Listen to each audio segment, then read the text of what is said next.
जीवन हमें एक मौका देता है, इसलिए जब भी सही कॉलेज चुनने का समय आए तो सिर्फ मंगलायतन यूनिवर्सिटी आपके बेहतरीन भविष्य और सर्वांगीण विकास के। महाकुंभ में मची भगदड़ के बाद लगातार सियासत तेज होती जा रही है। सड़क से लेकर संसद तक इस मुद्दे पर हंगामा बरप रहा है।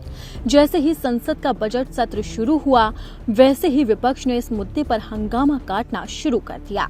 सपा से लेकर कांग्रेस के सांसद लगातार मोदी सरकार को घेरते हुए नजर आए। जैसे ही सत्र की शुरुआत हुई, लोकसभा और राज्यसभा दोनों ही सदनों के अंदर महाकुंभ में मची भगदड़ का मुद्दा उठा। विपक्षी दल ने लगातार सरकार पर सवालों के तीर दाग दिए और ये तक पूछ डाला कि आखिरकार अब तक मृतकों की सूची जारी क्यों नहीं हुई है। सहयोगियों ने सब सारी बातें आपके समक्ष रख ही दी हैं। चिंता का विषय ये है कि कितनी जाने गई हैं, आप लोग के चैनल भी उसमें परेशान है। सिर्फ हमारी बात नहीं है, पूरा देश परेशान है, अपने लोगों को ढूंढ रहा है। खबरें अपुष्ट आ रही हैं कि पूरी की पूरी ट्रक में मोबाइल फोन मिले हैं, छोड़े हुए, फेंके हुए। तो जाहिर तौर पे उनके ओनर कहाँ हैं, किसी को कुछ नहीं पता। खुद सर्टिफिकेट देने में लगे हुए हैं, लोगों से कहवा रहे हैं। संतों के बीच से कोई अगर टिप्पणी करता है कि कमी थी तो उसको डेमोनाइज करने की कोशिश करते हैं। कुल मिला के ये है कि कुंभ इनसे पहले भी था, कुंभ इनके बाद भी होगा। ये सवाल लगातार विपक्षी दल सरकार से पूछ रहे हैं। हालांकि इस पर अभी तक सरकार ने जवाब नहीं दिया है। संसद में मचे हंगामे के बीच में लोकसभा अध्यक्ष ओम बिरला ने सांसदों को शांत रहने की नसीहत दी, लेकिन बावजूद इसके विपक्ष के तेवर इतने कड़े थे कि वो लगातार मोदी सरकार से सवाल पूछते रहे। आपको बता दें कि महाकुंभ में मौनी अमावस्या के अवसर पर भगदड़ मच गई थी, जिस वजह से 30 लोगों को अपनी जान गंवानी पड़ी थी। इसी के साथ ही कई लोग घायल हुए थे, जिन्हें फौरन अस्पताल में भर्ती कराया गया।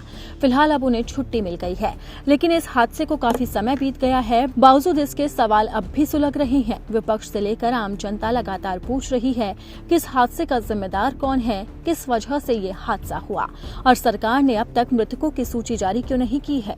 यहाँ तक कि अखिलेश यादव से लेकर चाचा शिवपाल तो लगातार मोदी सरकार से लेकर सीएम योगी आदित्यनाथ पर सवालों के तीर दाग रहे हैं। अखिलेश यादव ने तो इस हादसे के लिए पूरी तरह से योगी सरकार को ही जिम्मेदार ठहरा दिया और लगातार प्रशासन पर सवाल खड़े किए हैं। उन्होंने कहा है कि इस हादसे का जिम्मेदार और कोई नहीं बल्कि प्रशासन है और उसकी नाकामी है।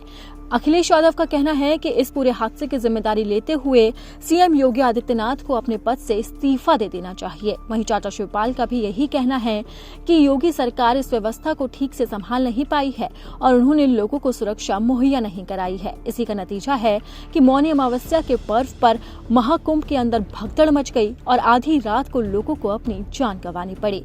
इस हादसे के अंदर 30 लोग काल के गाल में समा गए। जैसे ये हादसा हुआ, वैसे ही कुंभ के अंदर चीख पुकार मच गई। लोगों का रो रो कर बुरा हाल था। चारों तरफ सामान बिखरे थे, किसी की चप्पलें पड़ी थी तो किसी के बैग पड़े हुए थे। लोग रो रहे थे और बिलख रहे थे। तस्वीरें जैसे ही सामने आई, उसने इस हादसे की भयावहता को पूरी तरह से जग जाहिर कर दिया। हालांकि बाद में सरकार की ओर से कहा गया कि हालात नियंत्रण में हैं और पुलिस ने पूरी तरह से सुरक्षा व्यवस्था को संभाल लिया है। इसी के साथ ही लोगों ने महाकुंभ के अंदर स्नान को जारी रखा, लेकिन जैसे ही अब संसद का सत्र शुरू हुआ, वैसे ही सवालों के तीर फिर से उठने लगे हैं और इसी के साथ ही विपक्ष मोदी सरकार से लेकर योगी सरकार को घेर रहा है और पूछा जा रहा है कि मृतकों की सूची अभी तक जारी क्यों नहीं की गई है।